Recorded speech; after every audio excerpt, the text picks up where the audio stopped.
Hey man, say man, what is your favorite drill here? Drill teacher Taee, man. I know y'all digging the style. Y'all digging it. But it's your boy Taee back in, man. Back again. Yes, sir. By the title, y'all know was crack-a-lackin'. So I ain't gonna say nothing crazy, nothing further, but top 10 artists that went insane after creating their masterpieces. Kinda a long one, man. But we just jumping into it, man. Trying to get us going in this mud, but ooh, my bad, y'all. I'm messing up already.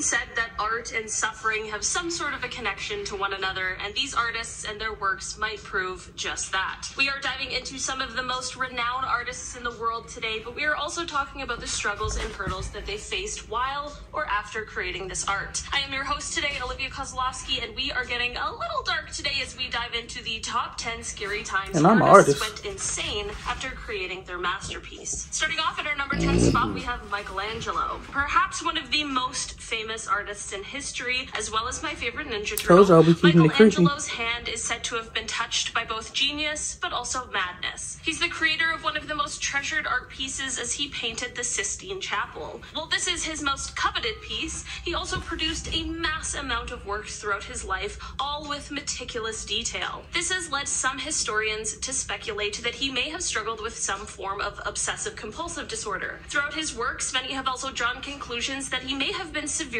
depressed, potentially with symptoms of bipolar disorder as well. It is said that Michelangelo would often shut himself away for days at a time while he works, oftentimes forgetting to eat or change his clothes. We can get a glimpse into the life of Michelangelo, both from his own personal notes that survived after his passing, as well as through other art from the time that depicts him. One really striking piece that is left from Michelangelo is a note that he wrote to his father, in which he is said to have written, quote, "I lead a miserable existence and reck not of life nor honor that is of this world. I live wearied by stupendous labors and beset by 1,000 anxieties. And thus I lived for some 15 years now, and never an hour's happiness have I had." In our number 9 spot today, we have Georgia O'Keeffe. Georgia O'Keeffe is best known for her struggle and work to give women's art the recognition it deserves, and she really was one of the pioneers for this kind of representation. She would become one of the United States' most celebrated artists, but it didn't come without obstacles. While she passed away in 1986 at the age of 98 years old, her work, legacy, and message continues to live on. One of the most well-known stories about Georgia, however, happened in 1932. It is said that at that time, Georgia was working on a mural for the Radio City Music Hall, but she had unfortunately fallen very behind on the important project due to factors that were completely beyond her control. The stress and pressure of this, along with other things she was dealing with in her personal life, caused Georgia to suffer a nervous breakdown or a mental health crisis. It is said that she became very depressed, and some even claimed that she became agoraphobic,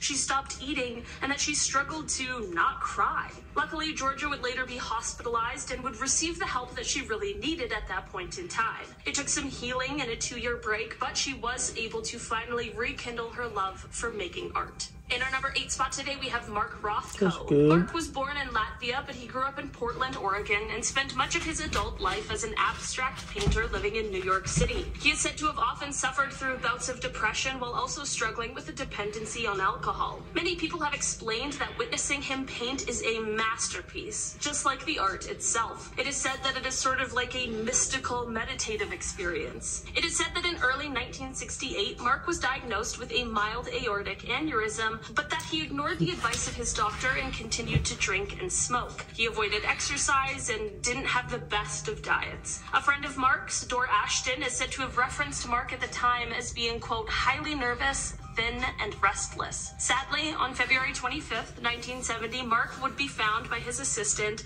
lying dead in his kitchen in front of the sink. Unfortunately, it appears that at the age of 66, Mark took his own life. It is clear that despite the colorful colorful and joyful pieces that Mark was creating, he clearly was facing a multitude of his own personal struggles that one wouldn't see in his art. His story and legacy lives on as he is considered one of the most influential modern abstract expressionists in history. In our number 7 spot today, we have Louis Wayne. Louis is quite well known for his paintings of the feline form, as he had these interesting anthropomorphic paintings of cats. It is said that later in his life, Louis began to suffer from a type of schizophrenia, which began to manifest as distrust and hostility towards his loved ones. Prior to his diagnosis, however, Louis was already struggling with his mental health after the passing of his wife to breast cancer. It is said that, as one can imagine, this caused Louis to become very depressed, and suddenly his art was his main focus. After being diagnosed with schizophrenia in 1924, his sisters felt as though they could not cope with his erratic and potentially violent behavior, and they had him committed to a mental facility. Since Louis's passing, many psychologists have reviewed his work and explained that you can see the progression of his struggle with his illness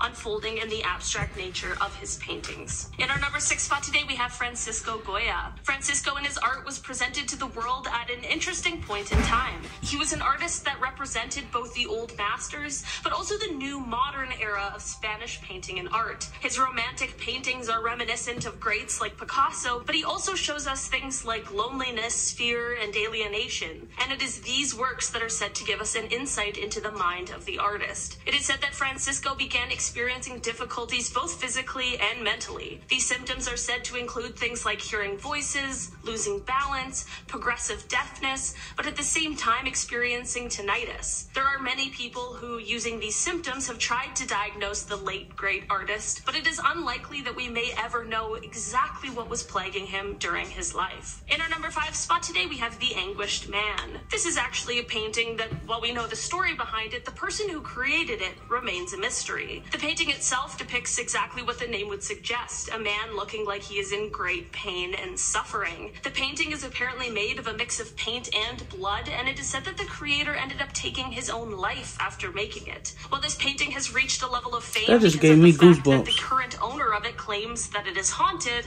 the story behind it seems to be all too common for artists. The art itself is definitely a representation of a dark state of mind. In our number 4 spot today, we have Edvard Munch. Most famous for the incredibly iconic image of the Scream, Edvard is known for his avant-garde style. It is said that the idea for the image came to him when he was out for a walk during the sunset on a fjord overlooking Oslo. He is said to have explained that as the sun set, it turned the sky blood red. In response to the scene, he said, quote, "I stood there trembling with anxiety, and I sensed an endless scream passing through nature." The painting is said to be an example or representation of human anxiety in the modern world, which it seems as though the artist was quite familiar with. Perhaps this is why the image is so universal and well revered, because it's something that so many people can relate to, whether consciously or not. It is said that the older Edvard got, the more his anxiety had a hold on him and began creeping into his life and manifesting in different ways. It is said that he suffered from anxiety, but that he also had hallucinations. He had terrifying nightmares and even visions of macabre situations, which can certainly be seen in his art. While at one point he did seek treatment and help for his struggles, and it did help in some ways, he also wrote in his diary, quote, "My fear of life is necessary to me, as is my illness. They are indistinguishable from me, and their destruction would destroy my art." In our number 3 spot today, we have William Utter Mullen. The story of this artist directly relates to his struggle and battle with Alzheimer's. In 1995, William was diagnosed with a disease, which is a degenerative disease that affects memory loss and other cognitive abilities. It also targets the part of our brain that we use for visualizing things, which is important.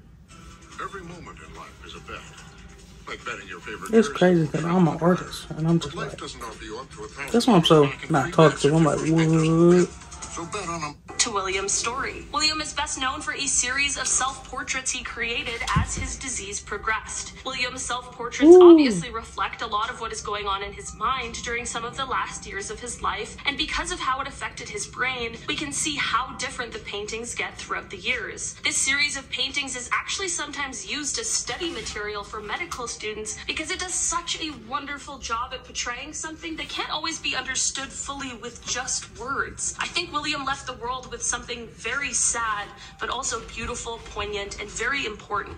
In our number 2 spot today, we have Nicholas de Staël. During the 1950s, Nicholas rose to be quite an influential artist of his generation, and he produced work that has gone on to create quite a legacy for himself. He is known for painting classic landscapes in a highly abstract way, although his art later in life would focus on more traditional French imagery. It is said that throughout his life, he often suffered through bouts of depression, and it was an ongoing struggle for him. It is said that he even moved to the south of France in search of peace and tranquility, but sadly, this wasn't enough. It is said that after a negative meeting with an art critic, Nicholas decided that he simply just couldn't deal with his struggles anymore, and that he had had enough with his life. This led to him sadly taking his own life. In our number 1 spot today, we have Vincent van Gogh. Van Gogh is likely the most famous example of an artist that suffered with their mental illness, although as evidenced by this list, there truly is no shortage of suffering artists. Vincent is said to have struggled with both anxiety and depression in his life, and at one point he even wrote, "I put my heart and my soul into my work and lost my mind in the process." Van Gogh's work is so iconic and influential to modern art, and he is one of art's most iconic figures, but despite this success and talent, he was struggling greatly. Not just mentally, but he was also not commercially successful during his life. I mean, one of the most famous stories of him is how he cut off a portion of his own ear with a razor. What was a crazy story that went around the schoolyard is a very clear example of someone who needs help. Van Gogh tragically died at the age of 37 after taking his own life. After his passing is when he became the household name that he is now. His works, although they can show a tortured mind, also show immense talent and brilliance. All right, guys, that has been our list.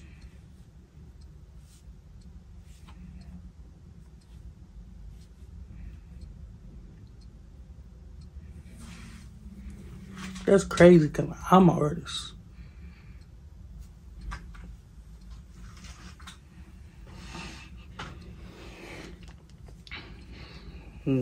Hopefully I don't go crazy one day. But we just gonna hope. It's your boy Tae checking out, man. Like, comment, subscribe, share.